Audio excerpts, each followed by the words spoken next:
Bonjour, je m'appelle Métis de Story Kids et aujourd'hui, je veux te parler à toi, parent. Toi qui te sens épuisé, toi qui culpabilise de ne pas en faire assez, toi qui regardes les autres parents sur Instagram et qui te demande pourquoi je n'y arrive pas comme eux.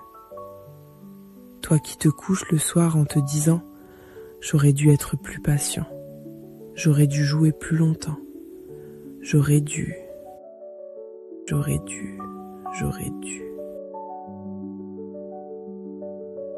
Cette vidéo est pour toi. Parce qu'être parent au XXIe siècle, c'est porter un poids que les générations précédentes n'ont jamais connu. Et il est temps d'en parler. 1. La pression inédite des parents modernes. Être parent, c'est la chose la plus banale du monde, la plus universelle, depuis des millénaires. Alors pourquoi, aujourd'hui, est-ce devenu un sujet de souffrance pour tant de parents? Parce que ce n'est plus la même chose qu'il y a 1, 2 ou 3 générations. Les parents d'aujourd'hui font face à des pressions inédites, uniques dans l'histoire humaine.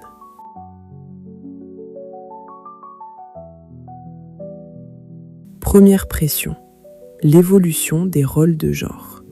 Les papas d'aujourd'hui s'investissent plus qu'avant, c'est magnifique, mais ils manquent de repères. Leur propre père ne leur a pas montré comment être père, présent et engagé. Les mamans travaillent, s'épanouissent professionnellement, c'est formidable, mais elles culpabilisent, parce qu'elles ont intériorisé le modèle de la mère au foyer parfaite, tout en ayant une carrière à gérer. Résultat, peu de repères clairs, beaucoup de tâtonnements, beaucoup de culpabilité.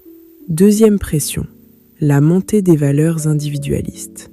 On nous dit « prends soin de toi, épanouis-toi, ne t'oublie pas ». Et c'est vrai, mais pour beaucoup de parents, prendre du temps pour soi, c'est culpabiliser. Je suis un mauvais parent si je fais du sport pendant que mes enfants sont à la crèche. Je suis égoïste si je pars en week-end sans eux. Pourtant, même en garde partagée, certains parents découvrent que la semaine sans enfants, c'est leur semaine de respiration et qu'ils sont de meilleurs parents la semaine suivante. Mais cette découverte vient avec de la culpabilité. Troisième pression, la procréation choisie. Grâce à la contraception, à la procréation médicalement assistée, aujourd'hui, avoir un enfant, c'est un projet. Un vrai projet de vie, planifié, réfléchi, décidé. Ce qui veut dire qu'inconsciemment, on se dit « j'ai choisi d'avoir cet enfant, donc je dois être un parent parfait ». La pression est énorme. Et quatrième pression, le statut de l'enfant a radicalement changé.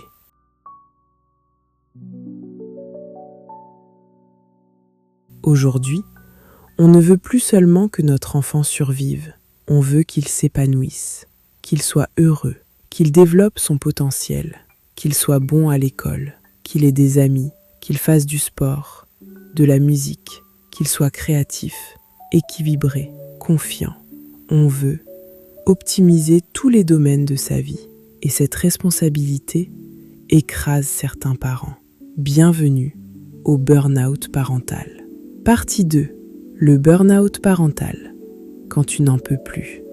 Le burn-out parental, c'est réel. Ce n'est pas de la paresse, ce n'est pas de la faiblesse. C'est un épuisement profond, une distanciation émotionnelle avec tes enfants et une perte du plaisir parental.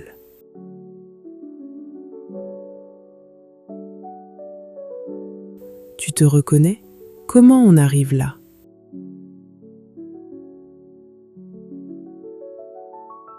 C'est simple, trop de stress, pendant trop longtemps, et pas assez de ressources pour y remédier.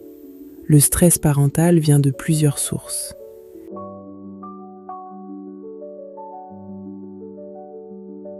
Et quand tous ces stresseurs s'accumulent, sans ressources pour les compenser, la balance bascule et tu t'effondres. Mais ce n'est pas de ta faute. Tu n'es pas un mauvais parent. Tu es un parent qui a besoin de ressources. Et c'est exactement ce dont on va parler maintenant. Avant de continuer, si cette vidéo résonne en toi, si tu te sens moins seul en la regardant, pense à t'abonner. Stoic Kids, c'est une chaîne pour les parents qui veulent élever leurs enfants avec sagesse, sans se perdre eux-mêmes. Abonne-toi, c'est gratuit et ça aide vraiment la chaîne. Maintenant, comment s'en sortir? Partie 3. Comment s'en sortir? Les ressources. Pour sortir du burn-out parental ou pour l'éviter, il faut faire 2 choses.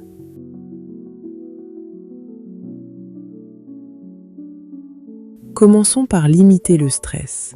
Première chose, arrête de te juger. Le jugement, la culpabilité, l'autocritique sont des stresseurs massifs. Je suis nul. Je n'y arrive pas. Les autres y arrivent, pourquoi pas moi? Stop.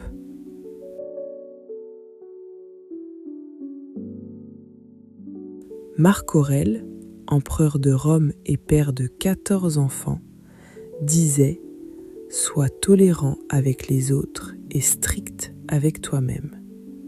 Mais sais-tu ce qu'il voulait vraiment dire? Pas « sois dur avec toi-même », mais sois exigeant sur tes valeurs et tendre avec tes erreurs. Tu as crié sur ton enfant ce matin?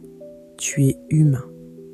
Tu as servi des nuggets pour la 3e fois cette semaine? Tu fais de ton mieux. Tu as scrollé ton téléphone pendant que ton enfant jouait seul? Tu avais besoin de décompresser.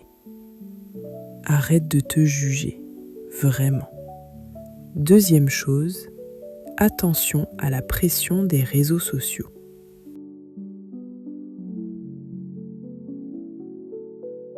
Instagram, TikTok, tous ces parents qui semblent parfaits. Tu sais ce que tu vois? 10 secondes de leur journée. Les 10 meilleures secondes. Tu ne vois pas les cris, les pleurs, le chaos, la vaisselle sale, les nuits blanches. Tu compares ton quotidien réel avec leur highlight reel. C'est injuste et c'est toxique. Limite ton exposition, vraiment. Choisis les comptes qui te font du bien. Dégage les autres. 3e chose, la parentalité positive, oui, mais comme un phare.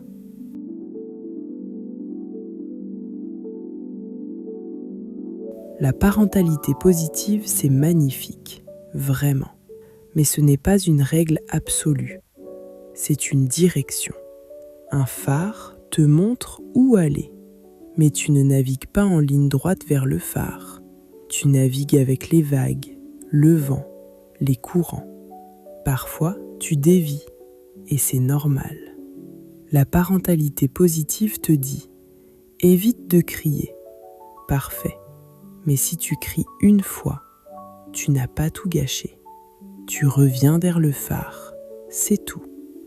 Maintenant, augmentons les ressources. Première ressource, prendre soin de toi n'est pas être un mauvais parent.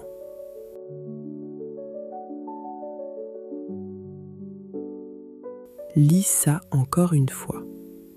Prendre soin de toi, dormir suffisamment, faire du sport, voir tes amis, avoir des hobbies. Ce n'est pas de l'égoïsme, c'est de la survie.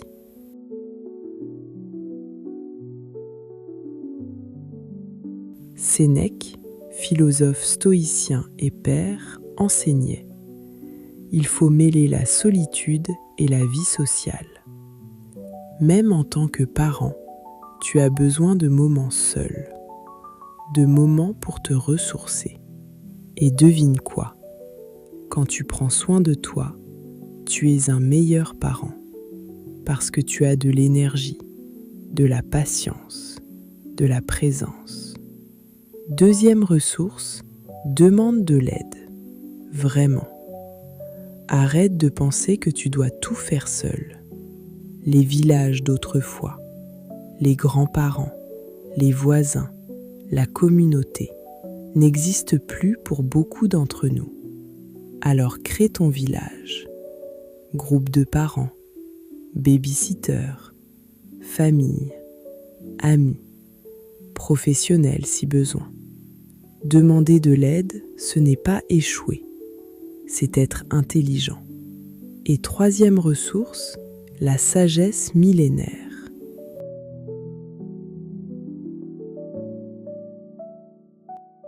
Le stoïcisme, les philosophies anciennes. Elles ont traversé 2000 ans parce qu'elles fonctionnent. Et c'est exactement ce que propose StoiKids. Le stoïcisme comme ressource parentale. Le stoïcisme, c'est la philosophie du contrôle de soi, de l'acceptation, de la sérénité. Et pour les parents, c'est une ressource incroyable. Parce que le stoïcisme t'enseigne quelque chose de fondamental.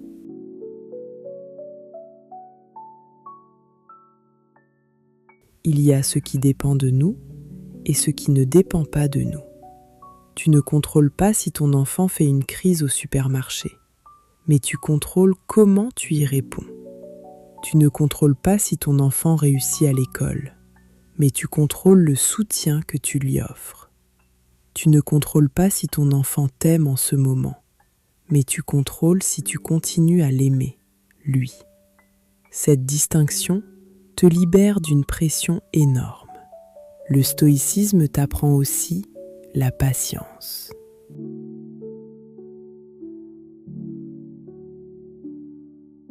Marc Aurèle se préparait mentalement chaque matin. Aujourd'hui, je rencontrerai des gens ingrats, arrogants, malhonnêtes. Il ne le disait pas avec amertume, mais avec acceptation. Toi, parent, tu peux faire pareil.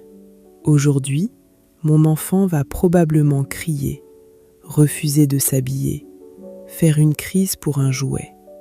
Et quand ça arrive, tu n'es pas surpris, tu n'es pas submergé, tu es prêt. Le stoïcisme t'enseigne enfin l'amour inconditionnel.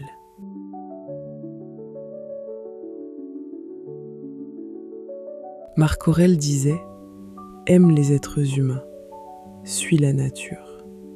Ton enfant est un être humain, imparfait, en apprentissage, qui fait des erreurs, exactement comme toi.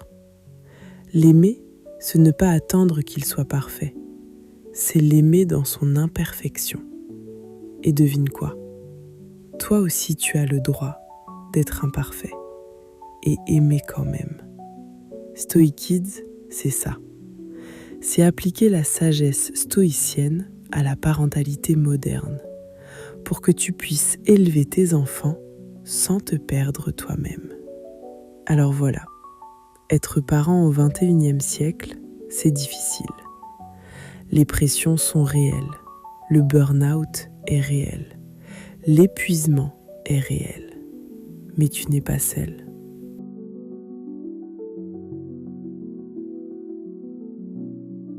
Tu n'as pas à être parfait, tu as juste à faire de ton mieux.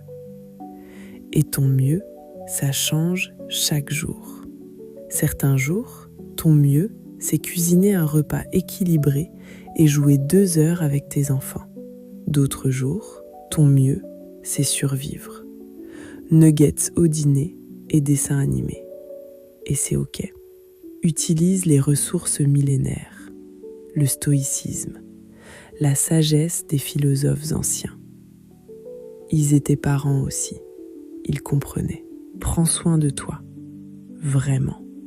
Parce qu'un parent épuisé ne peut pas donner ce qu'il n'a plus. Tu es un bon parent, même quand tu doutes, même quand tu cries, même quand tu te sens débordé. Le simple fait que tu regardes cette vidéo, que tu cherches à faire mieux, prouve que tu es un bon parent. Si cette vidéo t'a fait du bien, partage-la avec un autre parent qui en a besoin. Laisse un commentaire. Dis-moi, quelle pression de parent tu ressens le plus? Et abonne-toi à StoiKids pour plus de sagesse stoïcienne appliquée à la parentalité. Merci de m'avoir écouté. Et souviens-toi,